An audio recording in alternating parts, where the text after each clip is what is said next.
North నియోజకవర్గంలో scene మారిందా? JD లక్ష్మీనారాయణకు పెరుగుతున్న ఆదరణ. ఏపీలో ఎన్నికలు సమీపిస్తున్న వేళ అన్ని పార్టీలు జోష్ పెంచాయి. వైఎస్ఆర్ కాంగ్రెస్ పార్టీతో పాటు తెలుగుదేశం, జనసేన, బీజేపీ కూటమి అభ్యర్థులు కూడా తమదైన శైలిలో ప్రచారాలను హోరెత్తిస్తున్నారు. ఇప్పటికే అన్ని పార్టీలు తమ అభ్యర్థులను ప్రకటించాయి. కొన్ని నియోజకవర్గాలలో మాత్రం అభ్యర్థుల మార్పులు చేర్పులపై దృష్టి పెట్టాయి. ఉత్తరాంధ్ర జిల్లాలోని విశాఖ నార్త్ నియోజకవర్గంలో త్రిముఖ పోటీ నెలకొంది. నిన్న మొన్నటి వరకు కూటమి బీజేపీ అభ్యర్థి విష్ణుకుమార్ రాజు, వైసీపీ అభ్యర్థి కేకే రాజుల మధ్య మాత్రమే పోటీ నెలకొని ఉండేది. అయితే జై భారత్ నేషనల్ పార్టీ అధినేత జేడీ లక్ష్మీనారాయణ విశాఖ నార్త్ నియోజకవర్గం నుండి అభ్యర్థిగా బరిలో ఉన్నారు. దీంతో నార్త్ నియోజకవర్గంలో సీన్ మారింది. గత ఎన్నికల్లో విశాఖ పార్లమెంట్ నియోజకవర్గం నుంచి జనసేన పార్టీ నుంచి పోటీ చేసిన జేడీ లక్ష్మీనారాయణకు మంచి ప్రజాదరణ ఉంది. గెలవలేకపోయినా తనదైన ముద్రను వేసుకున్నారు.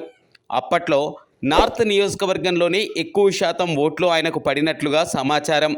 ఈ నేపథ్యంలోనే ఆయన నార్త్ నియోజకవర్గం నుంచి అసెంబ్లీ అభ్యర్థిగా బరిలోకి దిగడం, ప్రచారంలో ఆయనను ప్రజలు విపరీతంగా ఆదరిస్తుండటంతో నియోజకవర్గంలో త్రిముఖ పోటీ నెలకొంది. ముఖ్యంగా నార్త్ నియోజకవర్గంలోని మురికివాడ ప్రాంతాల్లో జేడీకి మంచి ఆదరణ లభిస్తుంది.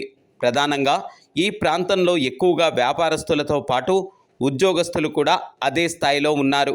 ఈ ప్రాంతంలో రాజులు, కళింగులతో పాటు ఇతర సామాజిక వర్గాలు కూడా ఎక్కువగానే ఉన్నాయి. దీంతో ప్రచారాల హోరును ఇక్కడ పెంచాయి. గత ఎన్నికల్లో ఇక్కడి నుంచి పోటీ చేసి గెలిచిన గంటా శ్రీనివాసరావు ఈసారి భీమిలి నుంచి టీడీపీ అభ్యర్థిగా పోటీ చేస్తున్నారు.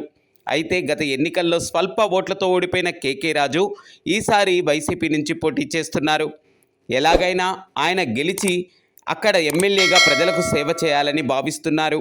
అయితే ఇదే నియోజకవర్గంలో గతంలో ఎమ్మెల్యేగా పనిచేసిన విష్ణుకుమార్ రాజు కూడా ఇక్కడ మంచి పట్టు ఉంది. దీంతో కేకే రాజు, విష్ణుకుమార్ రాజు మధ్య పోటీ ఉంటుందని అందరూ భావించారు. అయితే ప్రస్తుతం ఆ సీను మారి జేడీ లక్ష్మీనారాయణ కూడా తనదైన ముద్రని ఇక్కడ వేసుకుంటున్నారు. మరి నార్త్ నియోజకవర్గ ప్రజలు ఎవరిని ఆదరిస్తారు అన్నది వేచి చూడాల్సిన ప్రశ్న.